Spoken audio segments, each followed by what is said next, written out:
वालेकुम। हम पढ़ रहे हैं चैप्टर 7 बायो एनर्जेटिक्स और आज का हमारा टॉपिक है फर्मेंटेशन। एनारोबिक रेस्पिरेशन को फर्मेंटेशन भी बोलते हैं। लास्ट टाइम हमने डिस्कस किया था रेस्पिरेशन और उसकी दो टाइप्स।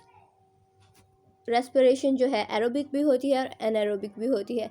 एरोबिक जो एक्सेसिव ऑक्सीजन की प्रेजेंस में हो रेस्पिरेशन, उसे एरोबिक रेस्पिरेशन बोलते हैं, जबकि जो एब्सेंस में और बहुत माइनर ऑक्सीजन की प्रेजेंस में रेस्पिरेशन हो उसे हम एनारोबिक रेस्पिरेशन बोलते हैं। एनारोबिक रेस्पिरेशन को फर्मेंटेशन भी बोलते हैं और उसकी कुछ टाइप्स आज हम डिस्कस करेंगे। Alcoholic fermentation and lactic acid fermentation, और क्या क्या इस्तेमालात हैं, क्या अहमियत है फर्मेंटेशन की, किस लिए यूटिलाइज़ किया जाता है फर्मेंटेशन को।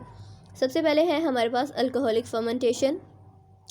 It occurs in a bacteria, ये बैक्टीरिया में होती है, यीस्ट और ईस्ट में होती है। In this type of anaerobic respiration, इस एनारोबिक रेस्पिरेशन की टाइप में pyruvic acid is further broken down into the alcohol. Pyruvic acid जो है उसकी फर्दर जब ब्रेक डाउन होती है तो वो अल्कोहल में कन्वर्ट हो जाता है। ये फार्मूला है C2H5OH। एन कार्बन डाइऑक्साइड और कार्बन डाइऑक्साइड बनाता है। पायरुविक एसिड जब ब्रेक डाउन हुआ तो उसने अल्कोहल बना दी, एन कार्बन डाइऑक्साइड बना दी। इसलिए इस फर्मेंटेशन को, ये इन एब्सेंस ऑफ ऑक्सीजन हो रही थी तो इसे अल्कोहलिक फर्मेंटेशन कहा गया है। लैक्टिक एसिड, लैक्टिक का वर्ड जहाँ पे भी यूज़ होगा तो लैक्टिक, लैक्टो, ये सभी मिल्क, कर्ड, मिल्क प्रोडक्ट से रिलेटेड जितनी भी चीज़ें होती हैं उनके लिए वर्ड लैक्टो यूज़ किया जाता है। लैक्टिक एसिड फर्मेंटेशन यानी कि दही जो है वो भी लैक्टिक एसिड फर्मेंटेशन के ज़रिए ही बनती है। Lactic acid fermentation it occurs in skeletal muscles, ये आपके स्केलेटल मसल्स में होती है, ऑफ ह्यूमंस के, इंसानों के, एंड अदर एनिमल्स और दूसरे जानदारों में during extreme physical activities.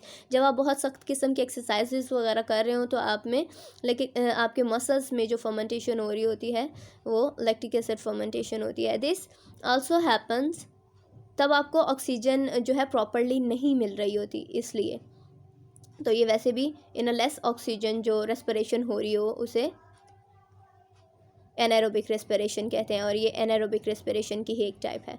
This also happen in bacteria present in a milk, और बैक्टीरियाज जो कि मिल्क में, दूध में जो बैक्टीरिया प्रेजेंट होते हैं उनमें भी ये होती है। In this type of anaerobic respiration, इस एनारोबिक रेस्पिरेशन की टाइप में each pyruvic acid molecule, pyruvic acid का जो मॉलिक्यूल है वो कन्वर्ट होता है into lactic acid. Lactic acid में C2H6O3, पायरुविक एसिड कन्वर्ट हो गया लैक्टिक एसिड में। मोस्टली दही वगैरह बनाने के लिए ये अमल जो है दही में होता है। When life evolved on earth, जब ज़मीन पे लाइफ बनी, जानदार पैदा हुआ, द अर्ली लैंड और water habitats didn't have any supply of free oxygen, तो ज़्यादा ऑक्सीजन की सप्लाई मौजूद नहीं थी। इन दिस एनारोबिक कंडीशन, इस एनारोबिक कंडीशन में अर्ली ऑर्गेनिज्म रिस्पायर्ड एनारोबिकली, तो ज़्यादातर जानदार जो थे एनारोबिकली रेस्पिरेशन करते थे, and got energy from their life activities, और अपनी लाइफ एक्टिविटीज़ के लिए एनर्जी हासिल करते थे।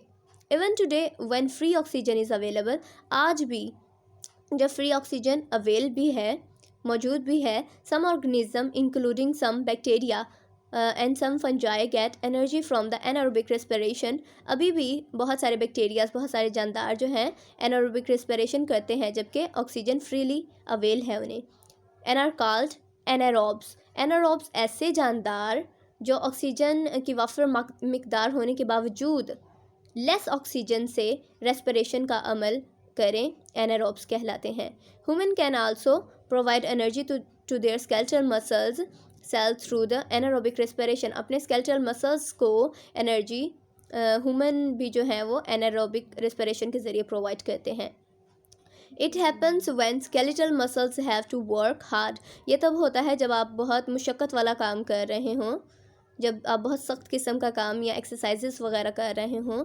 But oxygen supply can not be increased to fulfil to the demand, oxygen उस वक्त आपको बहुत ज़्यादा नहीं मिल रही होती, इसलिए ये एनारोबिक रेस्पिरेशन में काउंट की जाती है। Scientist have used to fermenting abilities to fungi and bacteria for the benefit of mankind, इंसानियत के मुफाद के लिए इसे यूज़ किया जाता है फर्मेंटेशन को। फर्मेंटेशन एनारोबिक रेस्पिरेशन ही होती है। For example, the fermenting powers of bacteria are used to making the cheese and yogurt, दही और चीज़ वगैरह बनाने के लिए फर्मेंटेशन की जाती है बैक्टीरिया की। फर्मेंटेशन इन यीस्ट की fermentation is use to brewing and baking industry में केक वगैरह बनाने में, बिस्किट्स वगैरह बनाने में, पिज़्ज़ा वगैरह बनाने में फर्मेंटेशन का इस्तेमाल किया जाता है। और ब्रीविंग, जितने भी बेवरेजेस वगैरह हैं, जितने भी लिक्विड कोल्ड ड्रिंक्स वगैरह हैं, उन्हें ब्रीविंग्स बेवरेजेस बोलते हैं उन इंडस्ट्री में।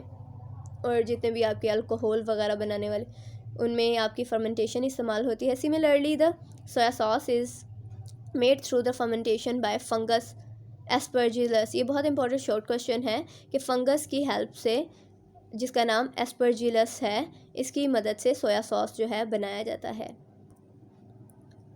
ये तो थी फर्मेंटेशन और उसकी टाइप और उसके इस्तेमालात और उसकी अहमियत। मिलेंगे इंशाल्लाह नेक्स्ट लेक्चर के साथ। तब तक के लिए अल्लाह हाफ़िज़। अल्लाह निगहबान, अपना ढेरों ख्याल रखिएगा। थैंक्स।